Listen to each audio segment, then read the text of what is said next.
Another fantastic game, another fantastic win in the fourth round of the Women Grand Prix. This time, I'm pleased to be joined by Nurgyul Salimova, international master from Bulgaria, if I'm not mistaken. Yeah. Nurgyul, first of all, it's late, but thank you anyway for coming to talk to me, talk about your game. First of all, congratulations on the game. That's the first thing. It's a fine win. We were discussing before off camera. I remember you reached the final in Baku. I remember interviewing you several times there. That was a fantastic result. Then you went to the candidates, not so well, but not so badly either. But since then, you were telling me things hadn't been going your way.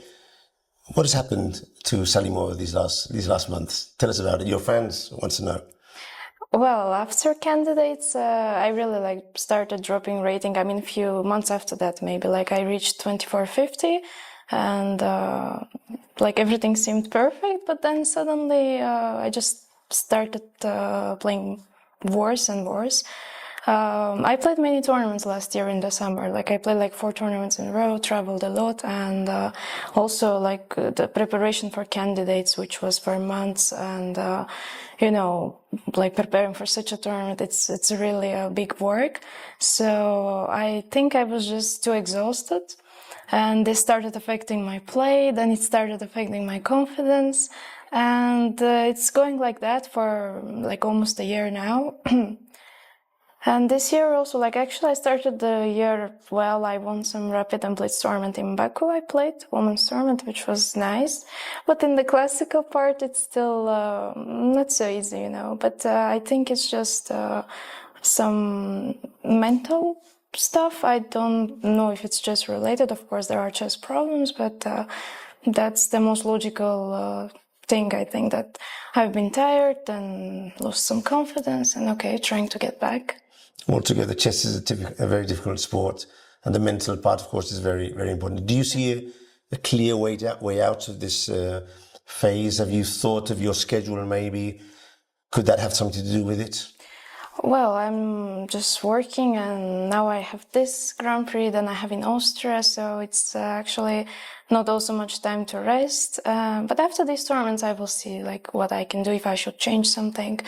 But I'm trusting the process. That's what my people around me tell me. So I hope it will end, because I believe that if you just keep working, if you still somehow trust yourself and your skills, at some point things will get better. Very soon, actually after Austria, you have more or less a month, and then Tbilisi, yes, Women's World Cup. That must be an important one for you. Of course, yeah. This year also there is a Grand Swiss. There are many important tournaments, also European Teams Championship. So yeah, it's a tough year again, but that's the life of a professional chess player, so I don't complain.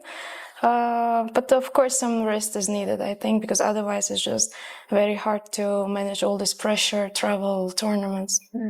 So you're trusting the process? Yes, I am. Trusting the process, she got this position today and was able to take down Munguntuul, who up to now was playing actually very well with 2 points out of 3. There are 2 positions that we were considering, we talked about before, this main position here and then the ending. Could you take us through what was happening here? I check from here? Here. Yeah, you can take it from here. The viewers will be able to see it on the big screen. Okay. So at this point, you see, we both are in just terrible time travel. Before that, I thought I was fine. I'm not sure how fine, but I thought I didn't have problems.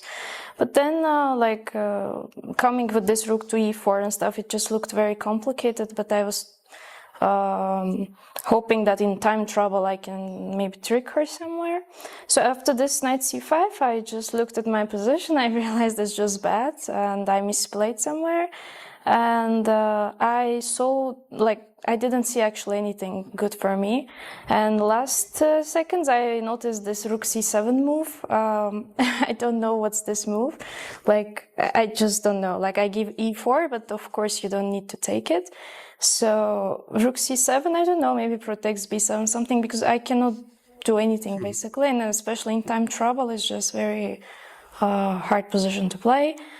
And I played rook c7, which is, of course, losing after queen h6. And I noticed this, but, you know, in such a moment, it's very hard to, you know, because you don't expect a move like rook c7 with white. And when your opponent plays it, you're in like some kind of shock for a few seconds. Anyways, you have like 1 minute. And it's the most logical thing, the most natural thing is just to start calculating knight takes e4, like what's happening. She was probably expecting maybe bishop takes knight, and then at some when that's just my reasoning, no? Yeah, yeah. And then when she plays rook c7, when you play rook c7, then she thinks, okay, I'll take the rook. Why not? No. Yeah, because actually, even while calculating this, I mean, I didn't have much time to calculate, but like in my head, for a few seconds, I saw before playing rook c7 that if knight e4, d4 and d5, I thought queen d5 should be fine, because e d5 I wasn't sure. It's very complicated and I didn't have time. But actually here I realized that after queen h6 I'm completely lost. Let's put the move on the, I Yeah. think, just move, yeah, thank you. Now I'm mate down. My rook is hanging. It's bad. It's very bad. And I wasn't sure what I would do, but like I really hope that the psychological side of the game will, you know, speak here, because queen h6 is not the first thing you calculate. Yeah. And I don't know, I was trying to find some way out with some moves like knight d4, I don't know, to stop queen h8 to some queen e8, but probably everything is hanging, I'm not sure. I think I'm just losing. Yeah, at least I see now like queen h8, I can maybe make the moves. If this even like maybe knight b7, yeah. But this is a move, the rook c8, but this without the computer, we see it Yeah. because it's easy to us, but in the game, Yes. and with low on time, Yeah, of course. it's difficult for her to see this as well, so. Okay, also you're stressed during the game, Yeah, like of now course. I can see it, but during Maybe the she game. did see queen to h6, but I'm thinking that maybe she saw bishop takes c5 and couldn't find a win, and then thought, I just capture the rook and that's it. Could be. It could be, you were both low But on she time. told so. me after the game, she said, what if queen h6? So we both realized, but Yeah. move later maybe, Yeah. I don't know. So she captured the rook, she's up on material, but now you start your counterattack. Yeah, no, but here I was happy already, because I think it's hard to play this in... And now she With white. blunders with this d5, yeah? Yeah. But if knight somewhere, I don't know, knight e1, but just bishop g5, I'm happy with this position. Because, you know, I feel like I have the initiative. I don't know with this king on d8 what I have, but it just feels like black has some concrete moves. Like in time travel, it's very important, you know, to kind of feel that you have the initiative and you just attack your opponent defense. So I was happy already. Time travel is a bit like a blitz game, so having the Yeah. initiative makes the other one think. Yes, Yeah. of course. So let's go back and... So after capturing the rook, we'll go on the main line now. We follow the sequence and we get to this ending. Let's go fast Okay. forward to the ending. Rook d7 was only move. No, not okay. It just showed strong. So we fast forward to this ending, 2 pieces against the rook, and here you were feeling confident that... Actually, were you here you arrived at the time control, you started thinking. Yeah. Did you see a clear win, or did you still think it was like 75-25 a draw? What were your feelings at this point? Well, I didn't have these exact numbers, but of course, like there's always chance for draw, even to lose. Why not? So I was just trying to play carefully. Actually, yesterday my game, like I played Harika, I lost to Harika, and okay, I was lost maybe after move 15, I don't know, I messed up something in my head, but like I really liked her technique, although at some point like people look and it went to zeros, maybe, I don't know, minus 0.50 from -3, but like she kept the control during the whole game, like playing confident, like stable moves, and I really liked this approach, so I was trying to be as concentrated and, you know, like just try to play more carefully. Okay, I also thought that all pawns are hanging, kind of. I wasn't sure here. Actually, this is an interesting move. I don't know. Engine doesn't like it, but okay. And here, okay, I had a few options. I considered all of them. First, I was going to play actually knight takes e5, which I don't see here now. No, it wants knight takes a5.